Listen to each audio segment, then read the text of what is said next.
Que la paix et la grâce du Seigneur soient sur vous, ici et maintenant.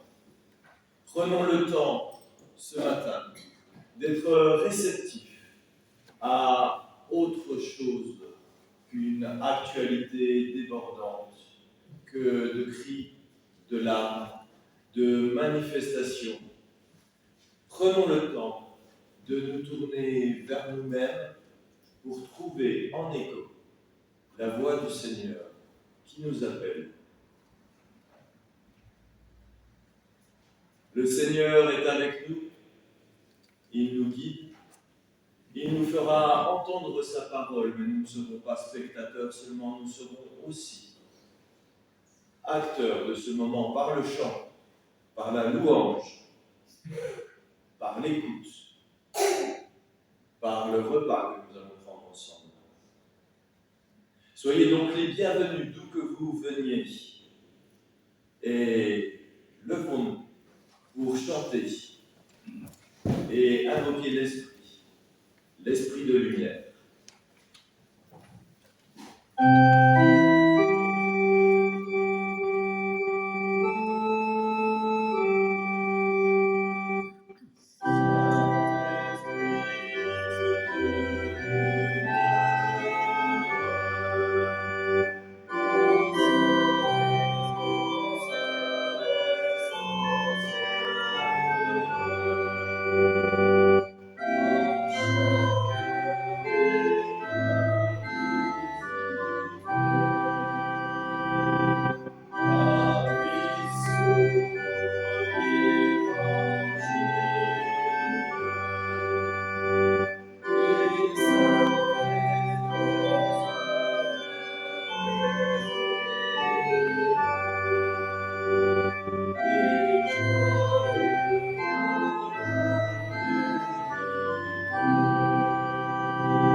Seigneur, nous sommes avec toi aujourd'hui, avec toi et ensemble.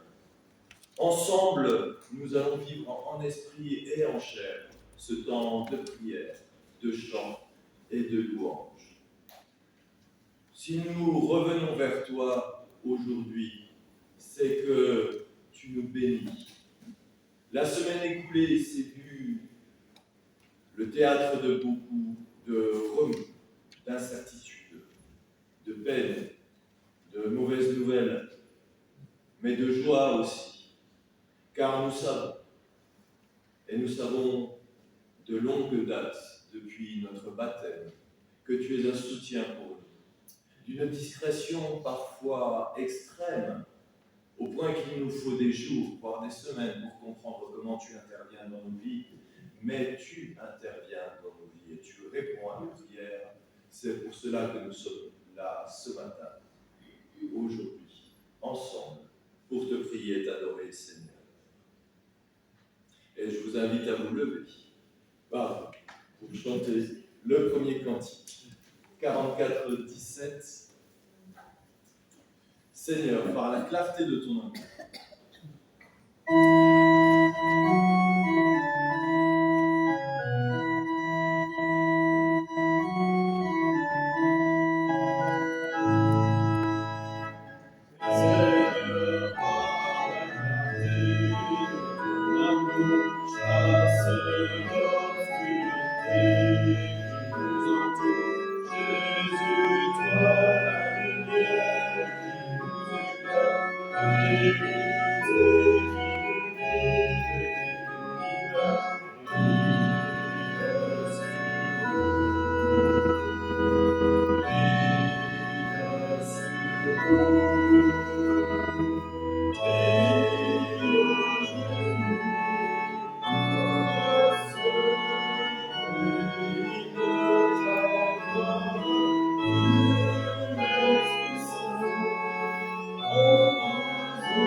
Parle-nous au travers de ton écriture pour nous dire l'alliance que tu as établie avec nos ancêtres et qui reste actuelle aujourd'hui pour nous.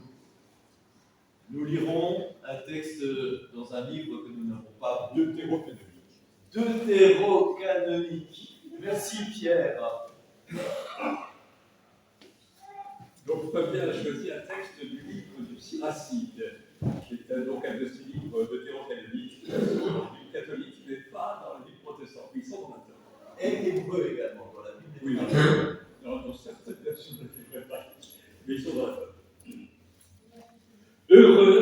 l'homme qui n'a pas failli en parole et n'est pas tourmenté du regret de ses fautes.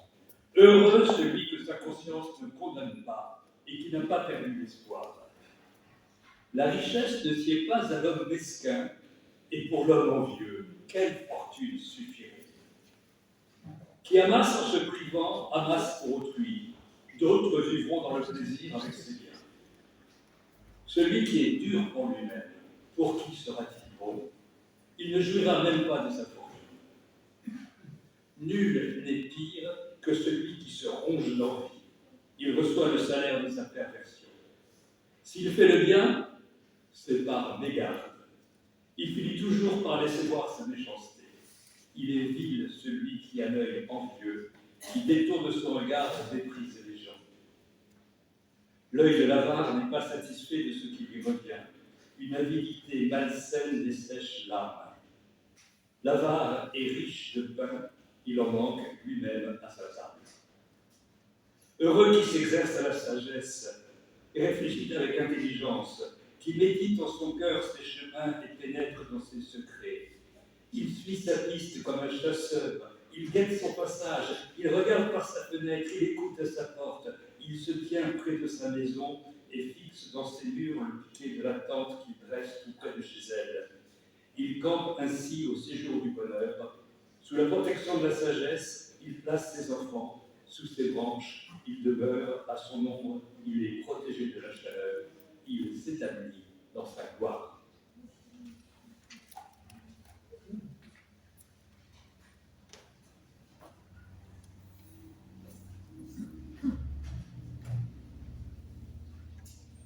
Oui, heureux l'homme qui n'a pas failli en parole et qui n'est pas tourmenté du regret de ses fautes.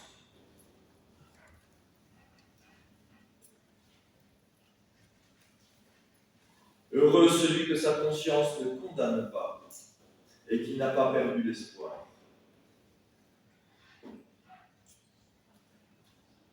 Vous l'aurez compris, ce matin il sera question de bonheur, d'espoir et de joie. Je vous invite à vous lever pour chanter le spontané. Oh, parle-moi Seigneur, mon serviteur écoute.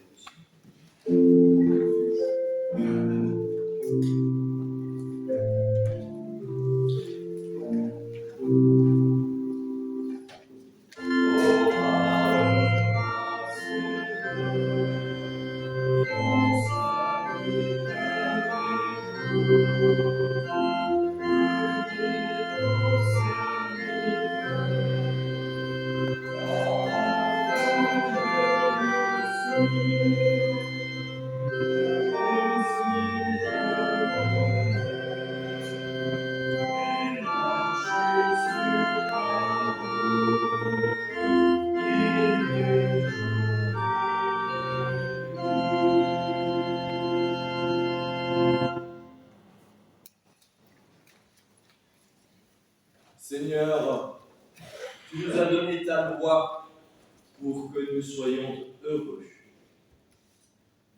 Tu le répètes tellement de fois dans ton testament, dans le livre de l'Exode. Je t'ai donné la loi pour que tu sois heureux, pour que tu connaisses le bonheur. Et pourtant, nous cherchons le bonheur bien ailleurs. Nous cherchons le bonheur bien souvent dans notre propre satisfaction, dans ce qui peut nous préserver nous-mêmes à l'égard des autres. Bien souvent, notre bonheur est avant tout notre sécurité. Et bien souvent, notre sécurité s'établit à l'écart des autres. Bien souvent, notre bonheur n'est que l'absence de contraintes. Bien souvent, notre bonheur n'est que le rejet de ce qui est étranger à nous-mêmes, de ce qui pourrait nous affaiblir par quelques questionnements, par quelques remises en cause d'une bulle dans laquelle nous aurions construit notre bonheur factice, malheureusement. Oui, Seigneur, quelquefois notre cœur devient sec parce que nous pensons le mettre à l'abri des intempéries, parce que nous refusons le risque d'aller vers l'autre, de nous ouvrir à la différence, d'écouter une langue que l'on ne comprend pas en essayant de saisir ce que veut nous dire l'autre. Oui Seigneur, nous nous tenons loin, soit accrochés à une loi qui est mortifère, soit accrochés à des privilèges qui, croit-on, nous préservent. Aussi Seigneur, montre-nous ta voie et initie-nous à la miséricorde, à l'amour.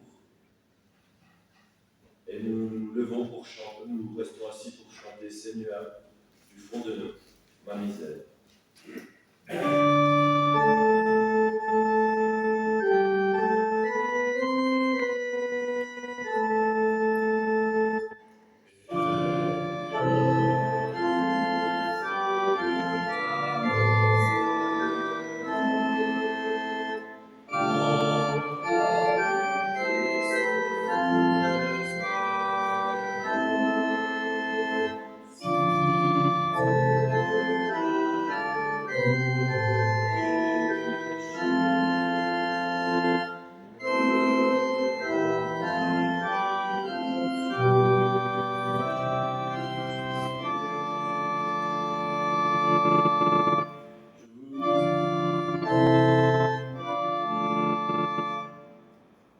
Je vous invite à vous lever pour entendre le psaume 112 et l'annonce de la grâce.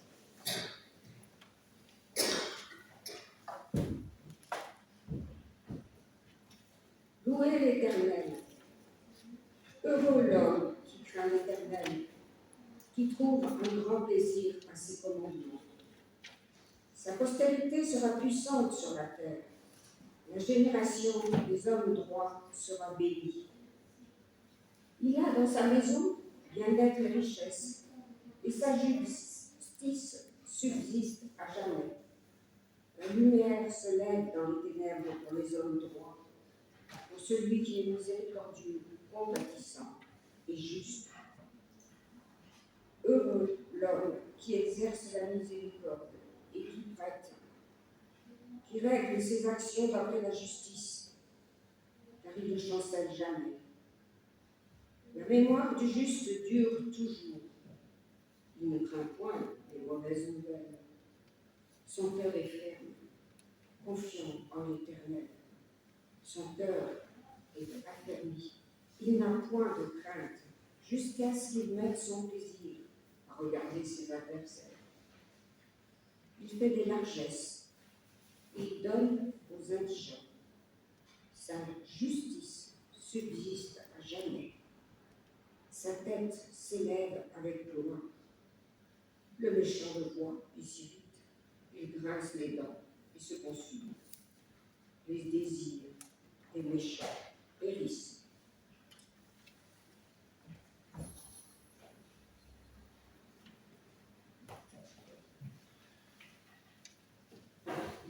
Les desseins des méchants périssent, mais le bonheur est celui qui reconnaît ses fautes et qui demande la miséricorde à son Seigneur par son Fils et avec la manifestation du Saint-Esprit.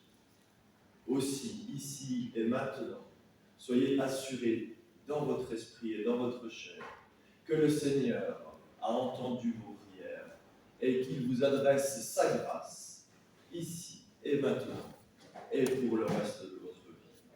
Amen. Et nous restons debout pour chanter, tourner les yeux vers le Seigneur.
moment où nous ouvrons la Bible, nous voulons te prier, Seigneur, pour que tu nous inspires dans sa lecture, que tu nous rendes disponibles à des mots qui sont anciens, que nous tentons de réactualiser en prenant quelquefois quelques risques.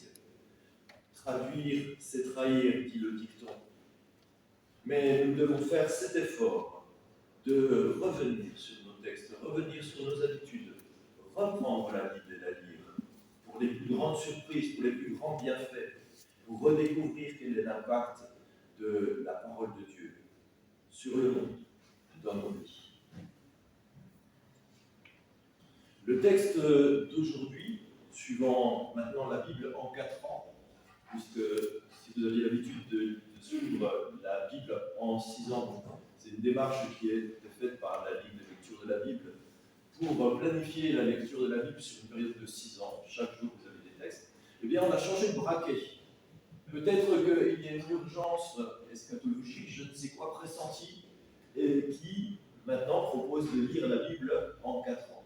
Donc, suivant le plan établi sur les 4 années prochaines, le texte d'aujourd'hui se trouve dans le chapitre de Luc, dans le livre de Luc, au chapitre 6, dans les versets 20 à 26.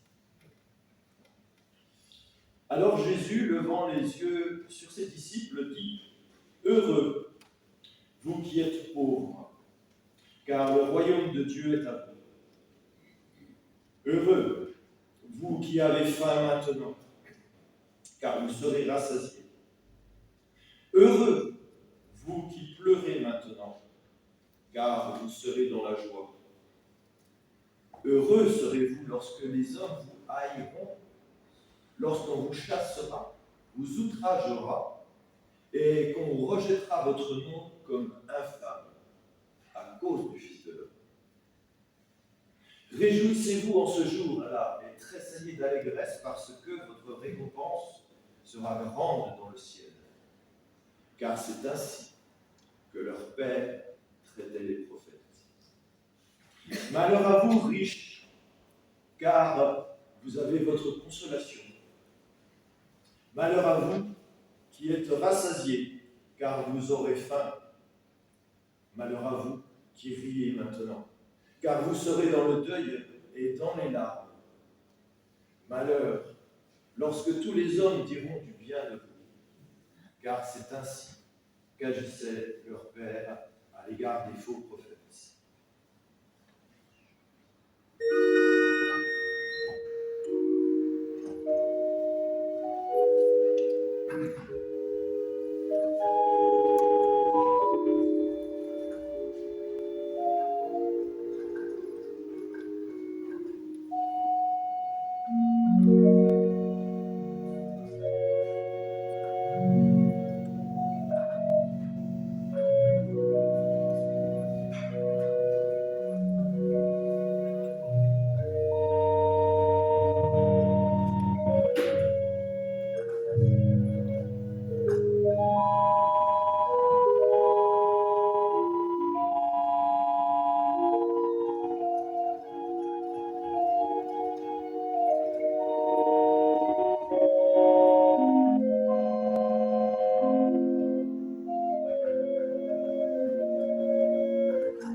Vous aurez peut-être reconnu dans ce passage le texte qu'on a l'habitude d'appeler les béatitudes.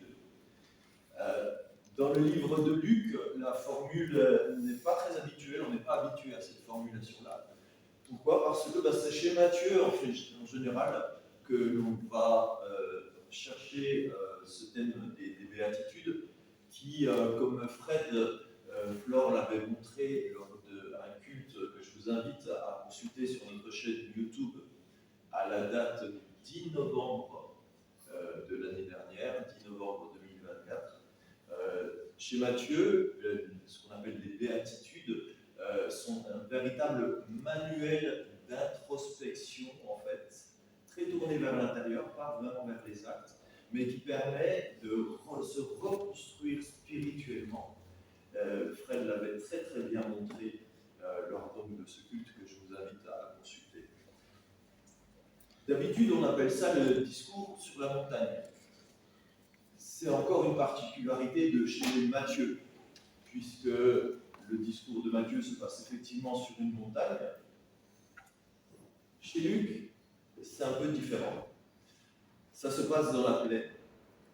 Alors il y a une petite dynamique qui est assez différente de celle de Matthieu chez Luc, si bien que je vais reprendre la lecture du chapitre 6 de Luc depuis le début pour voir comment on va arriver donc à ces béatitudes chez Luc. C'est relativement important parce que quand on prend ce texte détaché de son contexte, on établit vite des généralités. Ainsi, l'homme riche est vraiment dépeint de façon assez vague lorsqu'on prend le texte sorti de son contexte, alors qu'on peut largement resserrer le cadre qui inclut qui est l'homme riche dans ce passage.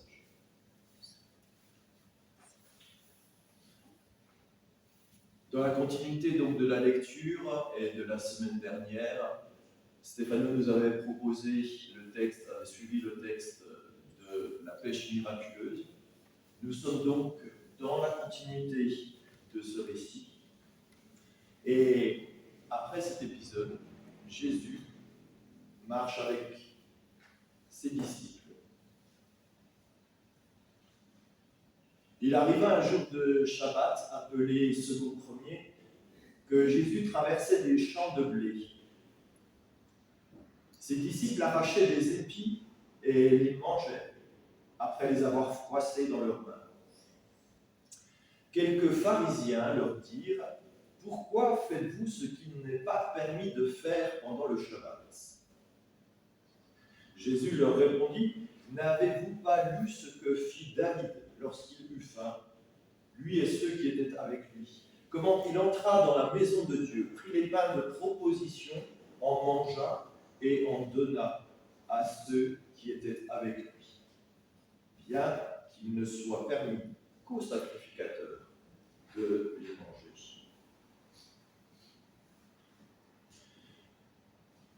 Il est fait ici allusion au texte de 1 Samuel 21, le contexte. Saul poursuit David, David est aux abois, il n'a plus à manger, plus aucune ressource, plus aucune arme, il a faim. Il va voir le grand prêtre Achimélec et lui demande de le secourir en étant un peu roublard. Il lui dit que c'est le roi Saul qui l'a mis en mission spéciale et que malheureusement la logistique ne suivant pas, il a faim et il demande donc d'être fourni en pain. Malheureusement, ou en tout cas, les seuls pains qui sont disponibles, ce sont ceux qu'on n'a pas le droit de manger si on n'est pas grand prêtre. Cependant, à force de roublardise, David réussit à obtenir 5 des pains qui sont normalement consacrés à Dieu. Et en faisant cela, en lui donnant ces pains, Achimélec fait une transgression très grave qui pourrait être punie par la mort. Il donne à un homme, David n'est pas encore roi, du pain de proposition qui normalement est strictement réservé aux grands sacrificateurs et symboliquement donc à Dieu. Au passage, on peut noter que sur les 12 pains qui sont sur la table de proposition d'une façon constante pour le service du Dieu d'Israël, sur les 12, David en reçoit 5. C'est une des seules fois où on parle de 5 pains dans la Bible. Il y a un autre épisode auquel vous pensez peut-être, les 5 pains et les 2 poissons. Et ces 5 pains qui finalement voient revenir 12 corbeilles, comme si quelque part les 12 pains qui étaient à l'origine sur la table de proposition, eh bien, reviennent. C'est comme si la faute de David était épongée par Jésus.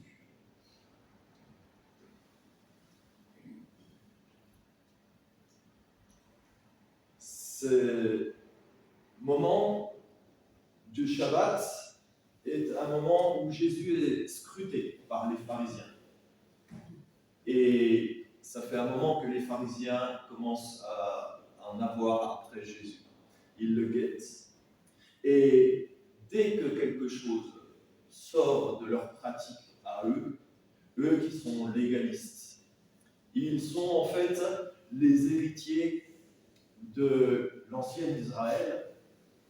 Au moment où est écrit l'évangile de Luc, Israël a été mis à bas par les Romains. Toutes les sectes juives, le Sanhédrin et autres, ont été mises à mal par les Romains. Et les pharisiens, étant, disons, les plus discrets dans leur pratique, ont par contre, eux, été épargnés. Il reste donc à l'époque de Jésus, au moment où Luc écrit son évangile, les seuls représentants, les derniers représentants en fait de la culture juive. Les pharisiens sont d'autant plus zélés par rapport à l'application de la loi qu'ils sont conscients d'être les derniers témoins d'Israël. Ce qui les rend sans doute un petit peu tatillons et aussi très revendicatifs par rapport à des personnes qui pourraient parler à leur place de Dieu. Donc, ils voient en Jésus au moins un concurrent. Et Jésus, lui, de son côté, a eu le temps de les observer et d'en déduire que malheureusement, il allait devoir rentrer en conflit avec eux, ou du moins que le conflit serait inévitable. Reprenons la lecture. Après la remarque donc des pharisiens, il leur dit, le Fils de l'homme est maître du Shabbat. C'est une affirmation scandaleuse pour les pharisiens. L'institution du Shabbat, en Exode, dans le livre de l'Exode, en fait une règle vraiment essentielle de la vie d'Israël, un élément de reconnaissance du peuple d'Israël. Le Shabbat consiste simplement à ne rien faire pendant un jour par semaine, à rester chez soi et à cultiver par l'oralité, par le partage, la culture d'Israël au sein même de la maison. Il est donc interdit, puni de mort, quiconque enfreindra la règle de repos et de non-déplacement lors du Shabbat. C'est pour ça que les pharisiens sont vraiment à l'aguet, et dès que les apôtres prennent les disciples, qui ne sont pas encore apôtres, ramassent du blé, c'est une action. On n'a pas le droit de faire l'action.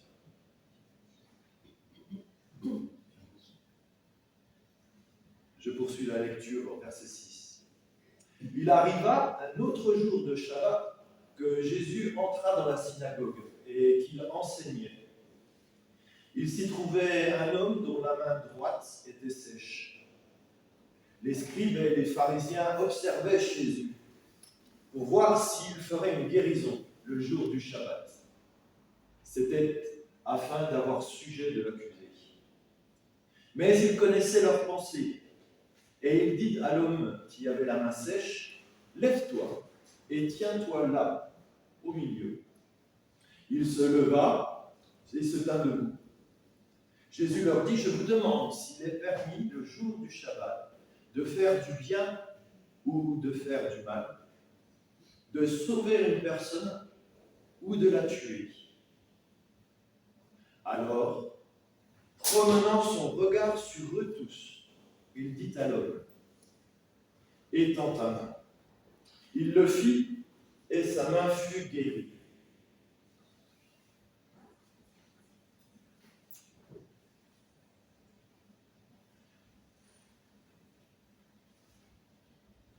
Jésus donc se trouve à nouveau dans le même contexte, celui du Shabbat. À nouveau, les pharisiens sont là pour l'observer. Et là, Jésus rentre dans le conflit en quelque sorte. Il leur demande clairement s'il est permis, le jour du Shabbat, de guérir ou de tuer. Alors, tuer, c'est en fait, ça concerne Jésus. C'est-à-dire, normalement, un homme qui enfreint le Shabbat, il est lapidé. Alors, dans la littérature antique, il y a des témoignages qui disent que c'était quand même rarement le cas. Sauf dans quelques circonstances aggravantes, qui étaient lorsque la personne avait été prévenue et lorsqu'il y avait des témoins. Rappelons-nous les premiers versets du chapitre 6. Les pharisiens mettent en garde Jésus et les disciples. Pourquoi faites-vous ce qu'il n'est pas permis de faire le jour du Shabbat? C'était une première étape, avertissement. Et ici, Jésus fait lever l'homme à la main sèche et prend les pharisiens à témoin. Il porta sur eux son regard. Donc Jésus, là, en quelques versets, a réuni toutes les conditions aggravantes pour être potentiellement lapidé. Et lorsqu'il demande aux pharisiens, il leur tend un piège formidable. Il leur dit: qu'allez-vous faire le jour du Shabbat? Ou guérir, ou tuer? Allez-vous me tuer? Allez-vous le faire maintenant? Un jour de Shabbat. Maîtriserez-vous votre colère? Mettrez-vous de côté votre zèle? C'est une provocation extraordinaire. Et un piège, on pourrait dire machiavélique. Évidemment, les pharisiens explosent.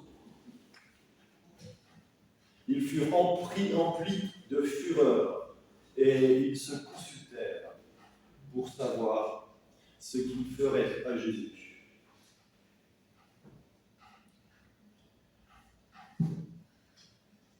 D'une façon quasi certaine, Jésus passe là déjà une première fois à côté de la mort. En tout cas, il a mis toutes les conditions maintenant pour que sa tête soit mise à prix.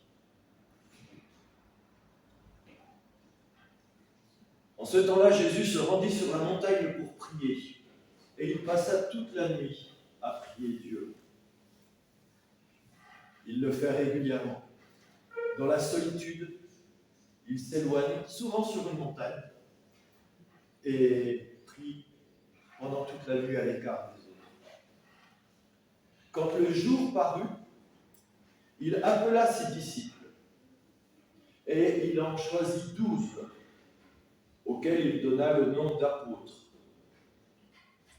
Cette phrase pourrait paraître anodine, mais en y regardant d'un peu plus près, Jésus est donc sur la montagne, il appelle alors ses disciples, ça veut dire qu'il y en a plusieurs, et il en choisit 12, ça veut dire qu'il en écarte. Et là, tout d'un coup, après avec une lecture un peu attentive, je me dis, mais mince, quel a été le sort de ceux qui n'ont pas été choisis? Comment ça s'est passé sur cette montagne?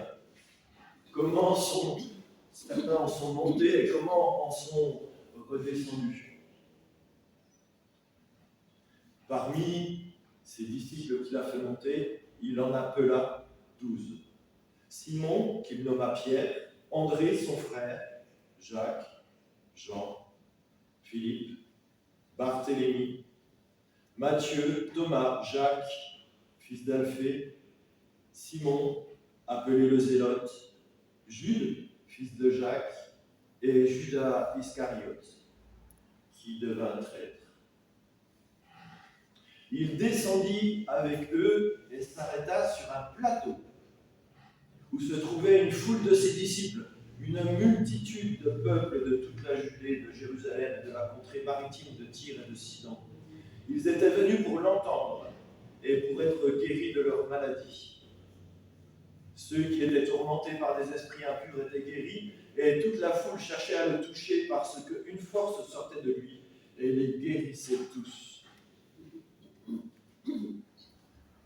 Il descendit avec eux et s'arrêta sur un plateau. Voilà pourquoi c'est pas le discours sur la montagne, c'est le discours sur le plateau chez Luc. Peut-être que c'est avec moins d'altitude, mais pas avec moins de spiritualité. C'est sur cette plaine, alors que Jésus, levant les yeux sur ses disciples, dit « Heureux, vous qui êtes pauvres, car le royaume de Dieu est à vous. Heureux, vous qui avez faim maintenant, car vous serez rassasiés. Heureux, vous qui pleurez maintenant, car vous serez dans la joie. » Le récit est vraiment contextualisé, c'est maintenant. C'est ici et maintenant. Vous qui avez faim, vous qui pleurez, c'est maintenant que vous serez dans la joie.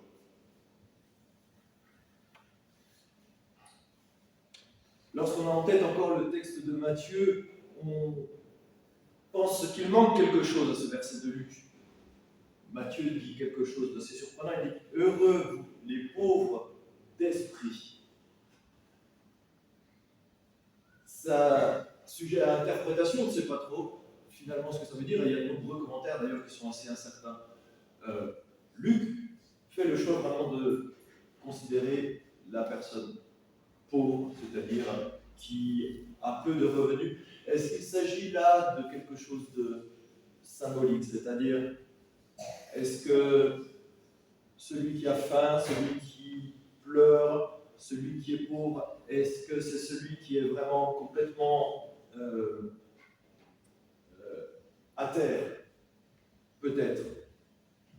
C'est peut-être aussi tous ceux qui sont autour de lui et qui témoignent d'un manque de société, d'un manque dans leur vie, et qui ont compris que cet homme était là pour eux et pour leur bonheur, même si la société ne leur donne pas les outils pour accéder à leur bonheur. Il y a une force spirituelle, une promesse, un plan de Dieu qui un jour, les mènera au bonheur. C'est pour ça d'ailleurs que le futur est beaucoup employé dans ce texte.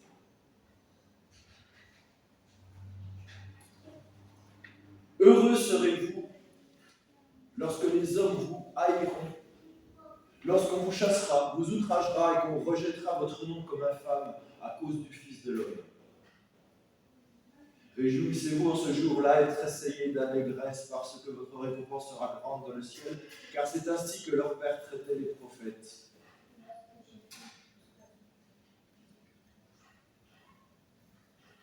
Nous avons fait les 4 bénédictions de Luc. Contrairement à Matthieu, Matthieu a 8 bénédictions. Luc lui équilibre un peu les choses. Il y a 4 bénédictions, 4 malédictions. Et les 2 dernières, la dernière surtout, bénédiction est tout de même surprenante. Heureux serez-vous lorsque les hommes vous haïront. Est-ce que c'est véritablement une marque de réussite dans la vie d'être haï par les autres? Évidemment, il y a un contexte assez particulier. En tout cas, ça ne peut pas justifier d'être, cynique dans sa vie quotidienne, au point de piquer un peu quotidiennement les autres afin d'avoir en retour cette espèce de défiance de leur part qui vous permettrait peut-être de vous sentir aimé de Dieu, puisque les autres, quelque part, se méfient un peu de vous. C'est évidemment pas un profil psychologique à adopter, mais quelquefois, oui, quelquefois c'est une réalité. quelquefois effectivement parce qu'on ose dire quelque chose.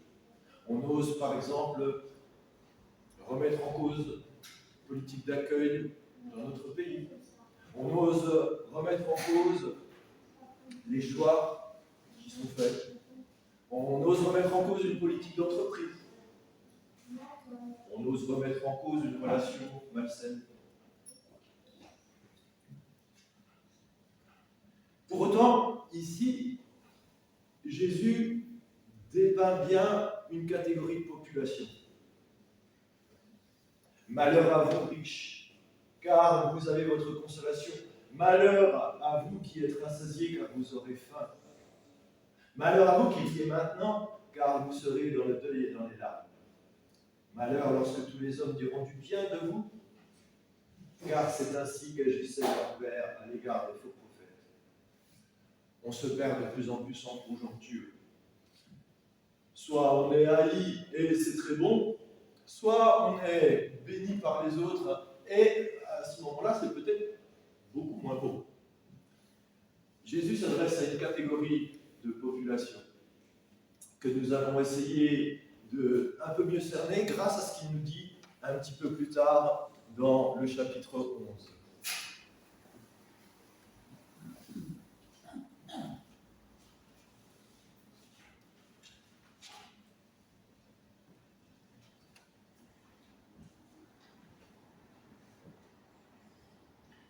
Pendant que Jésus parlait, un pharisien le pria de dîner chez lui.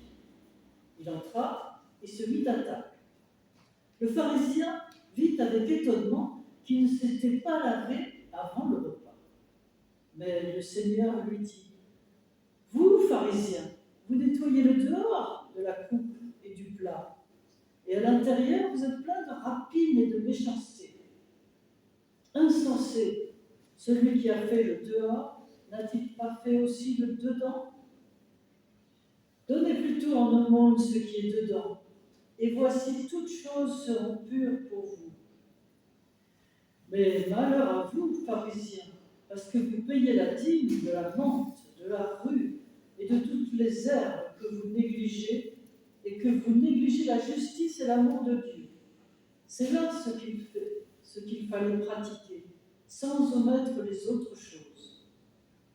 Malheur à vous, pharisiens, parce que vous aimez les premiers sièges dans les synagogues. Les personnes au premier siège.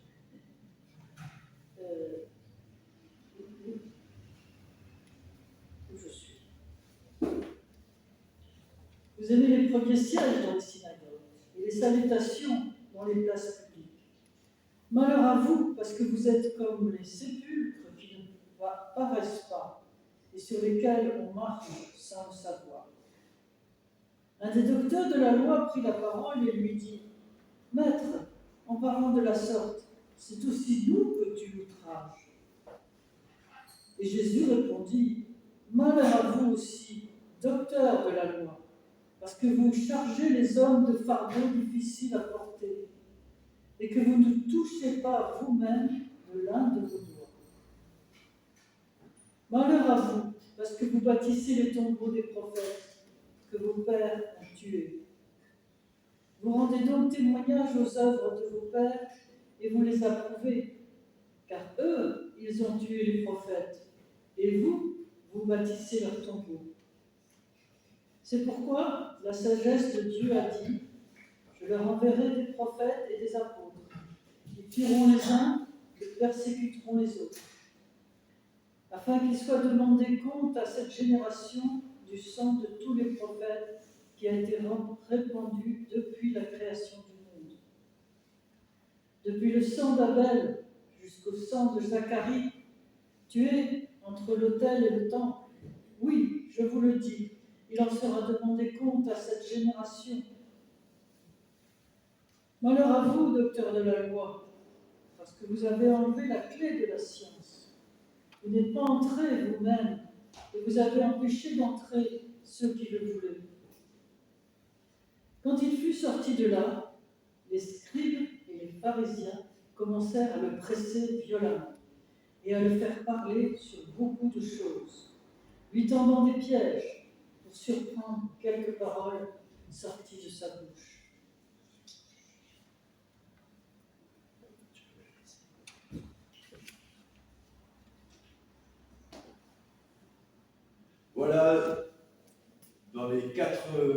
malédiction que Luc venait de nous livrer. Voilà en complément donc au chapitre 11, un petit peu plus loin, un descriptif assez clair en fait.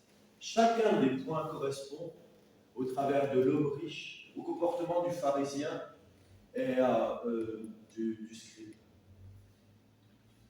La bonne nouvelle, c'est que ce texte qui semblait un peu inonder personne, tout le monde, et pour autant ne concerne personne, au travers de l'éclairage de l'Évangile, cible un peu mieux, un peu plus.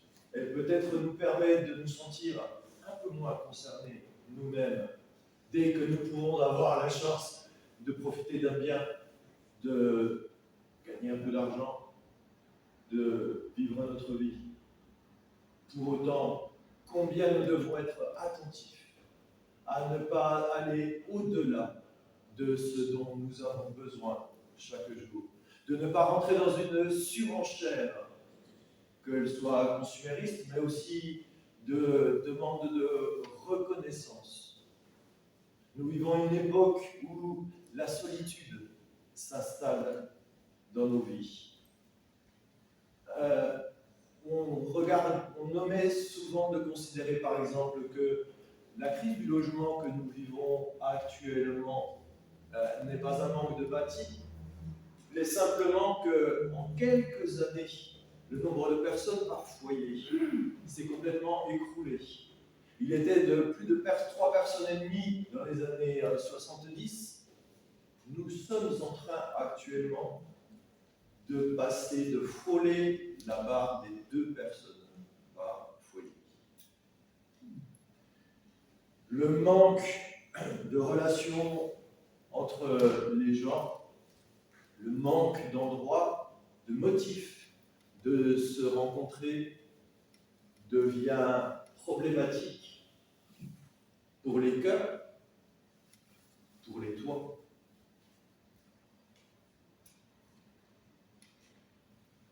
Gardons-nous donc de vouloir nous écarter en construisant des espaces entre nous.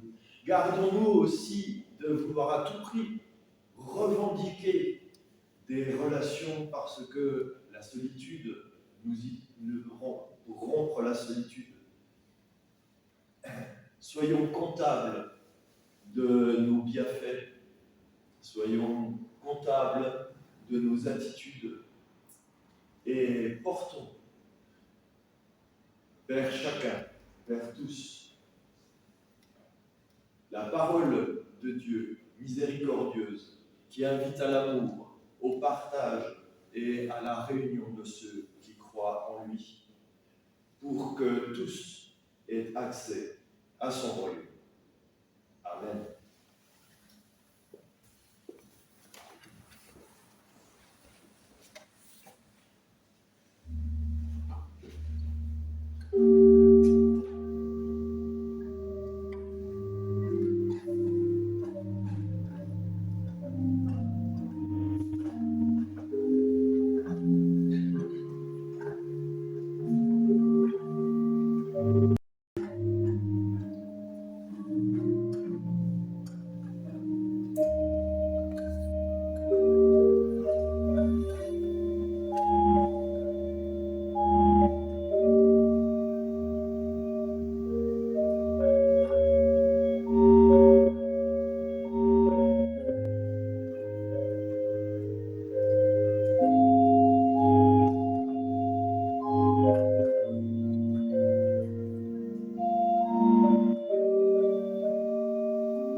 première maintenant en deux parties, la première maintenant et ensuite la suivante après la prière d'intercession.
Je vous invite à vous asseoir.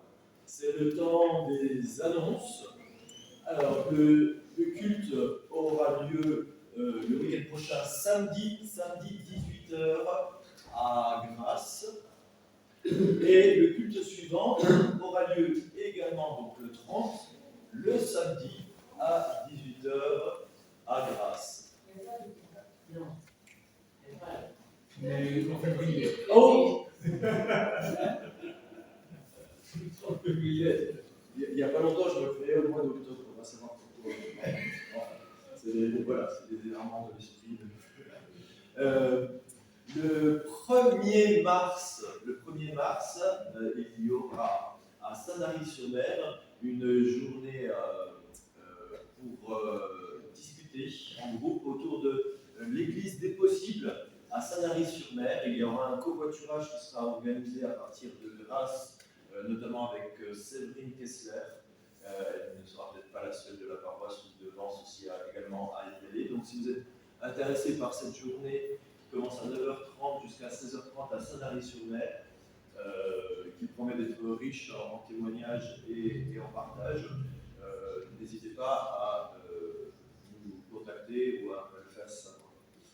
Le prochain concert, le 15 mars. Le 2 mars. Le 2 mars. 2 mars, Tony, peut-être? Le 2 mars. Le 2 mars, ce Les sera. Amis de la Chapelle, organisé par les Amis de la Chapelle, Voilà. Bretagne-Baran.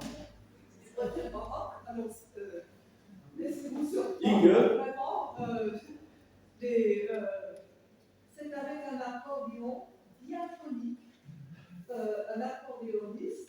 C'est un son très doux, très subtil pour accompagner deux très bonnes cantatrices, Adelphonse, soprano, et Madeleine Webb, mezzo-soprano. c'est un très beau concert baroque avec un tout petit accordéon. Venez nombreux, venez. Et le programme est magnifique, très classique. Et les tubes de la musique baroque.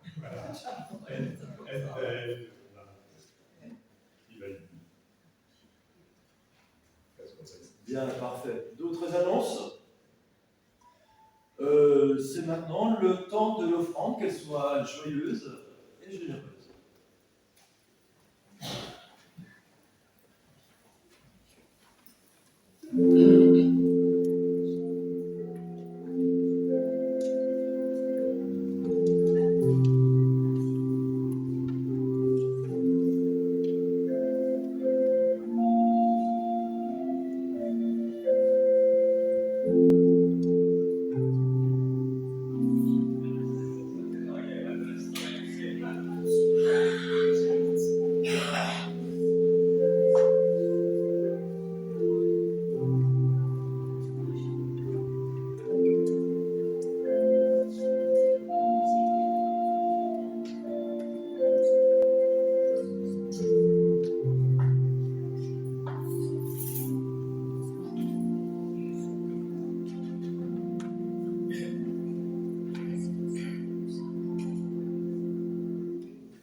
On me dit qu'il y a encore des confitures à acheter au fond du temple. Vous pouvez vous renseigner donc Qui ont été faits par Nagia. qui ont été. Mais c'est une nouveauté. C'est du citron bergamote. Citron bergamote. Délicieuse. Délicieuse, d'accord. Décidément, dans cette paroisse, on fait la promotion de la bergamote sous toutes ses formes. Et aussi, pour ceux qui connaissent l'association Bras Ouverts, ils ont besoin énormément de vaisselle, même des barilliers, de casseroles, de poêles et de meubles. Bras ouverts. Un bras ouvert. Donc, on peut déposer. Vous pouvez le déposer toute la journée, tous les jours. Leur siège, c'est où? Vous ne connaissez pas l'association Bras Ouverts? Bah, moi, je connais peut-être, mais là, on parle en Si, public. elle est placée après la préfecture. En face de la. Plus loin de la préfecture, à droite, en montant.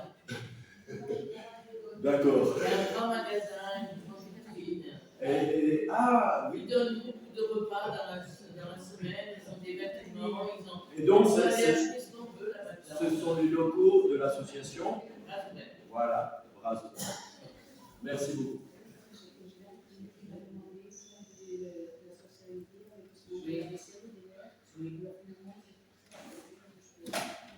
Nous prions. Seigneur, nous avons entendu ta parole, nous avons écouté tes mots. Nous te demandons maintenant d'entendre notre parole, qu'elle soit à haute voix ou bien qu'elle soit intérieure. Nous te demandons, Père, d'intervenir dans toutes les situations d'injustice de notre monde, de toutes les situations de guerre, de rejet, de persécution. Seigneur, nous te demandons d'intervenir pour les malades, pour les dépendants, pour ceux qui ont perdu le chemin de la joie, pour ceux qui périssent dans leur vie, pour ceux qui exercent une responsabilité.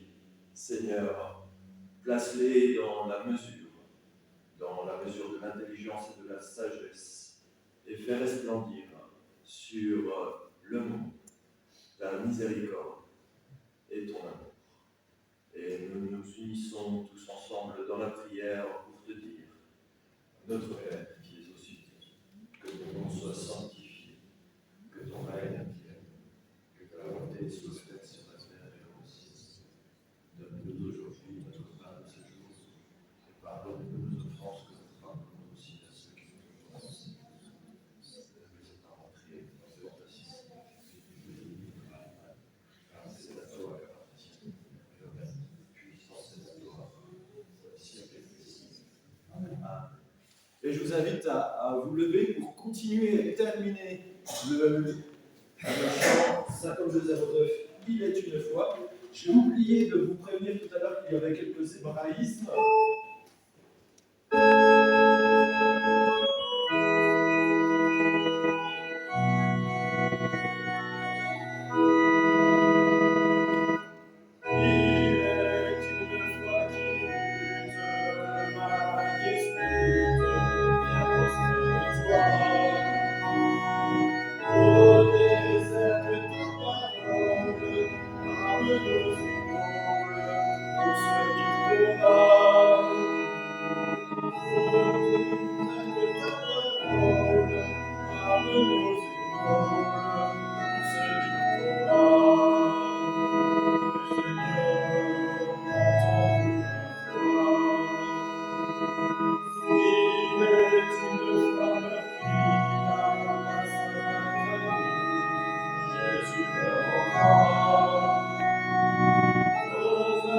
abondant suprême, signe qui nous aime, tous à ce point-là. Grand abondant suprême, signe qui nous aime, tous à ce point-là. Seigneur,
Nous sommes le 3e dimanche du mois et c'est le dimanche où le Seigneur nous invite à sa table. Je vous invite donc à vous approcher. La veille de sa mort, le Seigneur, réuni avec les apôtres, au moment du repas, prit le pain, il le rompit et il rendit grâce. Et il dit, tenez, prenez, mangez-en tous, ceci est mon corps. Aussi, il prit la coupe et rendit grâce. Et il la leur donna en disant, voici mon sang, le sang de l'alliance versé pour tous, pour la rémission des péchés. Buvez-en.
Par ce repas, Seigneur,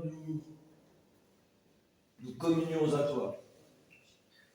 Dans l'attente de ton retour, nous partageons ce qui sera au dernier jour un festin.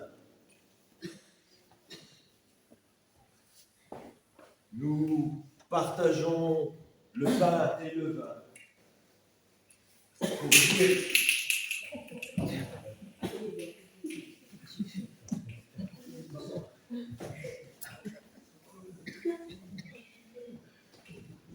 partageons le pain et le vin pour dire ta présence en nos cœurs, en nos esprits, en cet instant, et pour abolir toute cause qui pourrait nous détourner du partage avec les autres.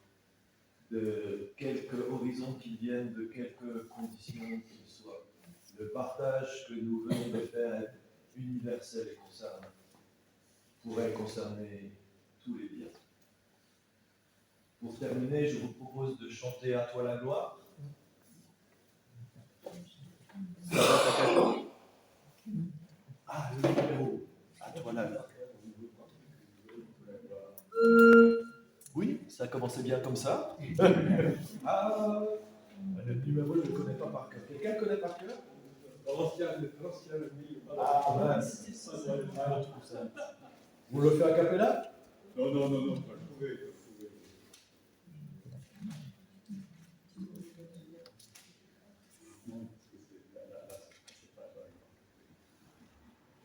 Bien, ça vous laisse un petit peu le temps de digérer avant de chanter.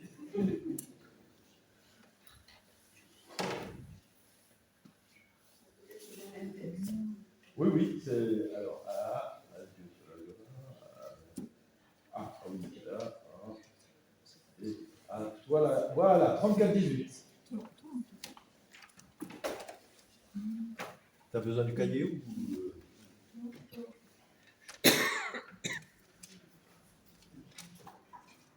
C'est vrai qu'on ne le chante pas très souvent. On chantera uniquement le.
Voilà, frères et sœurs, nous allons retourner dans le monde. Soyez doux comme la colombe, avisés comme le serpent, et que la grâce de Dieu vous accompagne à chacun de vos pas, dans chacune de vos pensées, et vous préserve du danger. Amen. Bon dimanche. Merci.